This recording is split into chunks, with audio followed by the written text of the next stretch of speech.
He has worked with some of the biggest names in the music industry. He is one of the biggest names in the music industry himself. He is David Foster, inducted last night into the Canadian Music Industry Hall of Fame.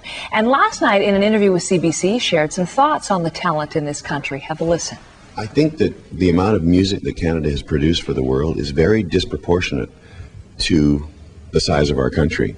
It's just amazing how many people have come from here. I mean, you know, you forget about people in the early days like Neil Young and Joni Mitchell and Anne Murray and Rush and Bryan Adams and Sarah McLachlan and Katie Lang and Shania Twain. I mean, the list is just endless of this immense talent that comes from this country. And every time a new Canadian makes it, I just feel a little sense of pride. You are truly... There's an image from the old days as he laughs. 14 Grammys, 7 Juno Awards for his work, and he's written, of course, produced songs for the likes of Barbra Streisand, Mariah Carey, Madonna, Celine Dion. He's my guest in the studio this morning, David Foster. That's fun to look back at the old archives, isn't it? I enjoyed it. I enjoyed it, even though my eyes are closed. It's kind of early for me. You know? I know. Well, thank you for coming in. Pleasure. Nice to be here. Can we come back to your comment about the little bit of pride? I mean, I just love the fact that not only do you come back to Canada so often, as people know, but you still do really talk with pride about the Canadian music industry. It's very simple, and I said it last night. You know, the way I was raised in Victoria has been a secret weapon my whole life. And you know, when you cut somebody open and you just go to their core, what you'll see with me is my upbringing in Victoria, and it stayed with me my whole life. My sisters, my parents. I don't know, I had a perfect upbringing, and it's really helped me. What do you think you would have done if you hadn't done music?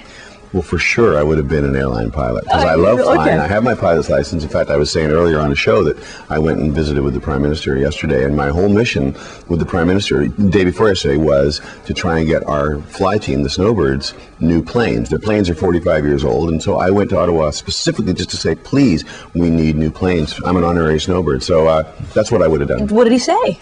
Well, he said, I'll think it over. I mean, he's a busy guy, you know, but... well, so are you. Yeah. I thought you might have talked about hockey, because I know he's a huge fan. No, I just wanted to get to the point, and he's running the country, so... Absolutely. I like him.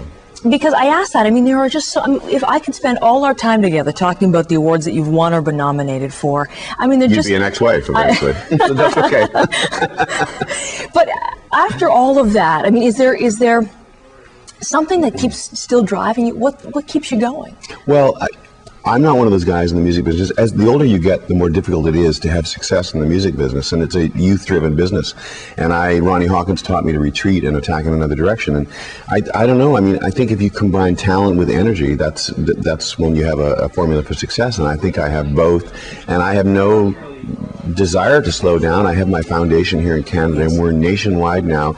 And I visited the hospital yesterday, the Sick Kids Hospital of Toronto, and saw some of our good work. And we help kids from every province, and that's really become kind of a mission for me. I'm going to Calgary next Wednesday to hold a fundraiser for September 8th in Calgary, and we're going to be in Halifax. And Canada is my passion, my foundation is my passion, and music is my passion. Sure.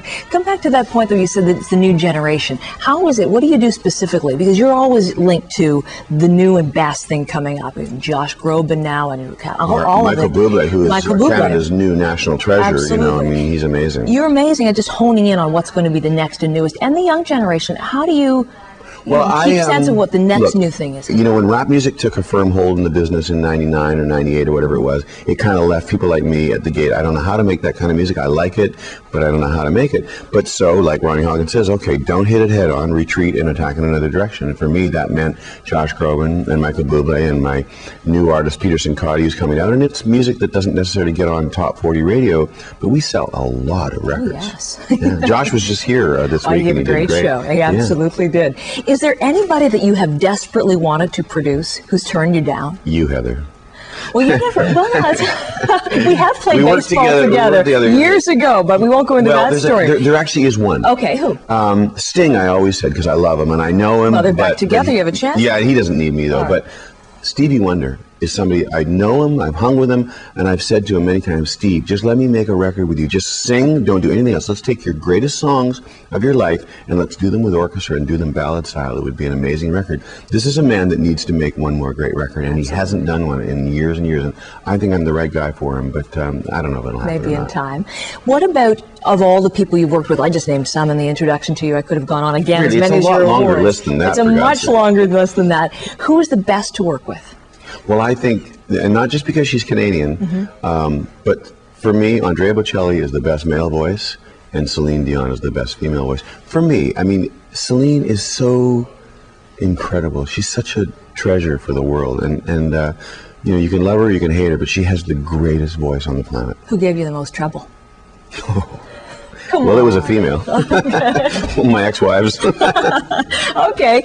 Now listen, of all of the songs that you have written and been involved in over the years, what's the one that you never get tired of performing yourself? Well, I like the Olympics theme, the '88 Olympics theme, and you know, I'm slated to do the 2010 theme and the '08 theme in Beijing, and Celine and I did the Atlanta theme in '96, and it's always a lot of pressure for me to do that. I got to come up with something good. The '88 theme was good. I mean, it was good, and you know, the good stuff comes through you. It doesn't come from you.